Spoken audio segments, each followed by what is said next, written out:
All right, so this segment is growing a lot faster than our custom ABQ segment, and this is our work truck segment. So this is going to be work truck number 3. If you're new to the channel, as the years go on, the number of the trucks will continue to grow. So let's go ahead and get on into it. This is going to be our 2019 567 day cab. This is going to be a Cummins powered truck with is a 485 horse 1650 torque with an Eaton ultrashift plus automatic transmission. Now the automatic, we'll get into it. I'm pretty excited to talk about it. I just couldn't help myself on saying that, but we'll get to it. The taper front bumper, this is also once again a work truck, higher suspension, meant to go off-road, meant to be able to handle really sticky situations. So we don't put the big Texas bumper on there. We cut off the tapers, and we make sure that, once again, our motto, you're not spending money on things that you already bought.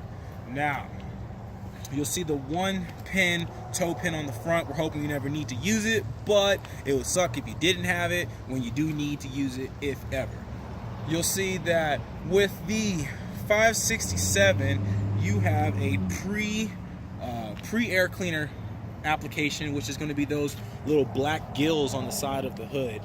On the 389s, you will see a big air cleaner. It's really nice to have. It is a little bit more of a markup. It gives you a little bit more chrome, but this right here, it doesn't suck up dirt as much. It doesn't have as big of an intake to consume so much stuff. So with that pre-air cleaner, it's going to reassure that you're not constantly buying new air filters. You're not constantly just spending money on things that shouldn't be happening.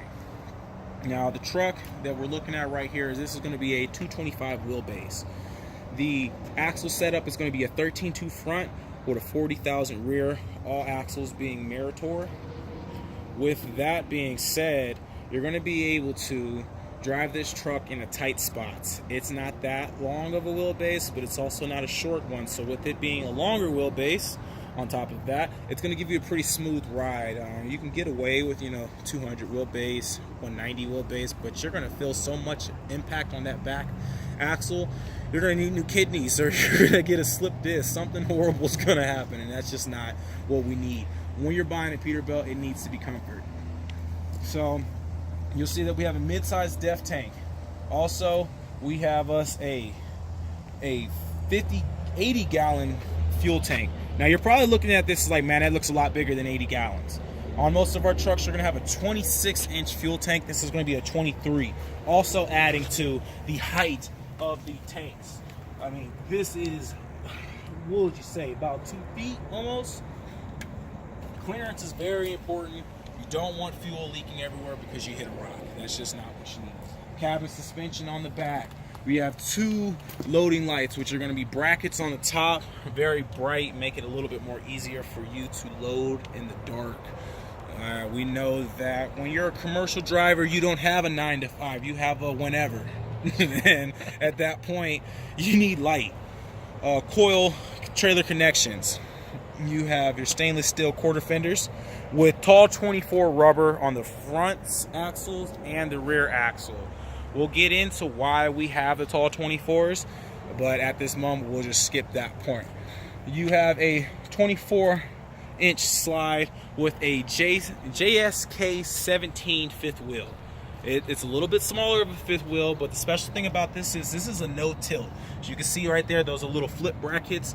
So there's certain types of trailers that need it. If you need it, it's nice to have. If you don't need it, it's a nice thing to have on your resale. So either way, whoever buys it is beneficial. It's being very beneficial to it. So these are going to be your mud flap hangers. Normally they'd be chrome. This is a new feature. We did black on these.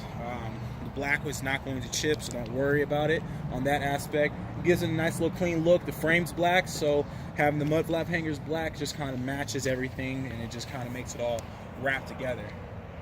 So on the passenger side, you'll see that we also have another 23-inch fuel tank giving you ample clearance spacing, and this is going to be a 100-gallon fuel tank. We didn't polish it. This is going to be a dirty truck, so the polish itself, it's just truly not necessary for this truck. So we did it this way. You also have the steps on the tank. There's not much tank space on here. I mean, much frame space, so we put the steps right here to make sure you can get on. If you're worried, saying, hey, I want to put a PTO on that truck, now there's no space. Well, you can put a PTO box on the frame. Believe it or not, it actually, putting the PTO box on the frame will save the gears of your PTO because you're working with gravity instead of against it. So, I mean, I know it's not the classic way of doing it, but sometimes things got to change. So you'll see that we have the 24-inch, I believe it might even be 36-inch dual stacks with a elbow curve. You'll have these 7-inch diameter, making sure that you have ample breathing space for this big engine that you have in your truck. These are just things that really do matter, believe it or not. Bright package on the side view mirrors. I saw someone say that you could do a pull-up on these things. I'm 260 pounds. I'm not testing that, but the dude that did it was about $180. And he did about 3 pull-ups on it. So we're not going to test it with myself, but maybe we get us a smaller person, he might get it done. Air horns on the top. You have your CB radio antennas on the top also. This truck is a work truck. I'm going to say it over and over again. Work truck, work truck, work truck. You need to be heard. People need to get out the way if it calls for it, and those horns will reassure that that happens. So we're going to get into the truck. There's a lot of more interesting features to it I would like to get into, so I'll meet you inside.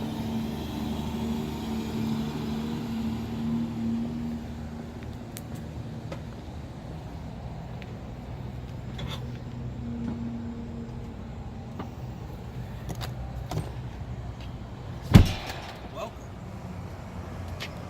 So, looking at this 567, you'll see we kind of have our standard stuff. Your power control, your lock control, your mirror control with the heating applications. We didn't put a CB radio on here, but we did leave it plumbed to fit a CB. So plug and play. I mean, we're all about conveniency here. You've already worked hard enough to get the money for the truck. Why work so hard to get the truck ready? Spotlight for the dark times to make sure that you can see where you're going. The 567 has a feature that the 389 does not. You have all of your controls to your volume on your steering column. You also have a tilt and toggle right here. So for my big guys and my tall guys, this is pretty much custom for you. You set it up the way you need it. The beauty of a 567 is it is the widest and biggest cabin that Peterbilt offers.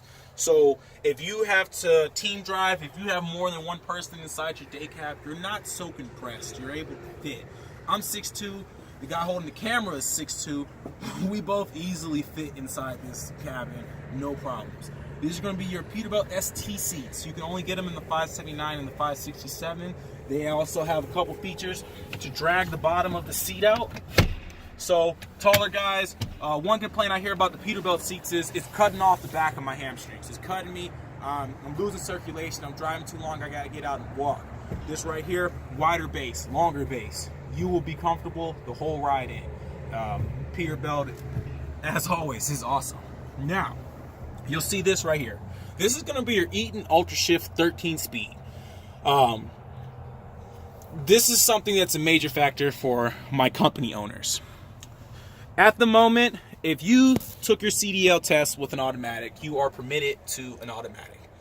If you're having a hard time finding drivers to drive your standards, an automatic is the way to go. You'll also see right here this is your Jake brake settings. It used to be, I don't know why, the trailer setup, the trailer brake was right here and the Jakes are right here. How often are you using your trailer brakes compared to your Jake brakes? You shouldn't have to, look for it as if you're reading Braille to find the Jake brake. It should be right here. So your levels 1, 2, 3 are right here. Your trailer with the self-return is right there. Now the gauges of 567, the only downside of a 567 is they really do want you to go with navigation screen because you can't fit too many gauges. But we make sure to put the gauges that count in here. So you have your front and rear temperatures, your load suspension, your oil temperature, your manifold, which is your turbo, and your fuel filter. Having these things will reassure that you can stop the problem before it happens, especially if you get familiar with your gauges on where they sit. Now, last little bit of the truck is we're going to get into all the switches. So you have your spare switches with wiring. That means whatever it is that you want to do to the truck in the future, you already have a switch with wiring set up to where you plug and play, set it up, don't drill in the dash. Nobody wants to drill in their dash, so we're going to try our best to make sure you don't have to. PTO switch means that your PTO setup is already plumbed, so all you got to do is plug and play for the most part. Suspension load, your suspension switch, your fifth wheel slide, and your full locking differentials. You'll hear me say it in most of all our videos, but for our newer viewers, Peterbilt is the only brand to have a 6S 6M sensor for the traction control, meaning that all outside tires on each axle has a traction control system. So when you have your full locking diffs on, you won't be spinning because your traction control is pretty much locked on at every single axle. Where I'm not going to call out any brands, but I'm just going to say no brand does it. So that's pretty much the situation here.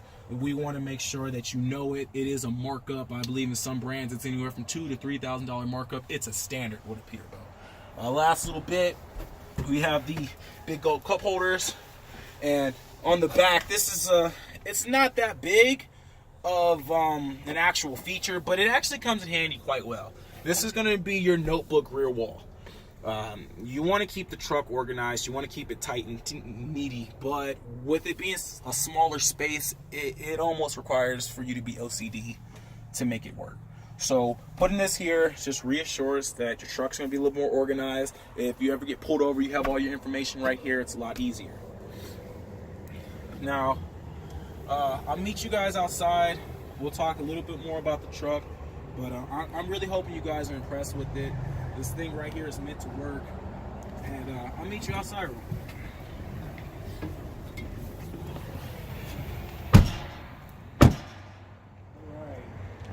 So we're going to get to the last little bits of the truck. You heard me mention that it was a 13-speed automatic. Some people feel as if, oh man, that thing doesn't have enough power to get the job done. I don't care what the engine is. Well, okay, if you don't care what the engine is, here's what the ratio is. The ratio is going to be a 370. Your heavy hauls are going to be 391s. This right here, 370, is going to give you a higher top speed, but longer gears. So if you had any doubts about the automatic, know that the gear ratio is going to make it to where this thing can climb up hills. It can climb up hills while turning. I mean, the Jake brakes are extremely strong because the Jake brakes are just as strong as the engine is. So, I mean, the way this truck is set up, it's built to last. It's built to make money. It's built to, if you're having issues with drivers, if you're having issues finding things, it is built to help you put anybody behind it, because if they can drive a truck, like a pickup truck, they can drive this, because there's not going to be too much of a difference minus the trailer. But in the sense of how it rides, you hit the gas pedal and it goes. So as always, we build trucks to make sure that whoever buys it loves it. We build trucks to represent the brand, the red oval, the way it was meant to be, and that's excellent. So if you like our videos, please subscribe. If you want to keep up with us, go ahead and hit that little bell at the bottom. And if you want to check out the rest of our trucks on our Instagram page, where we have some pretty nice pictures up there, go ahead and hit that link below. But once again, guys, thank you so much for tuning in. And just know, hey, we treat you like family. We build these trucks as if we were selling it to our own parents. And we definitely love our trucks, and we love our customers, and we want you to come back. Because if you're making money, we're making money. It's as simple as that. So thank you guys, and come out and visit Rush Albuquerque.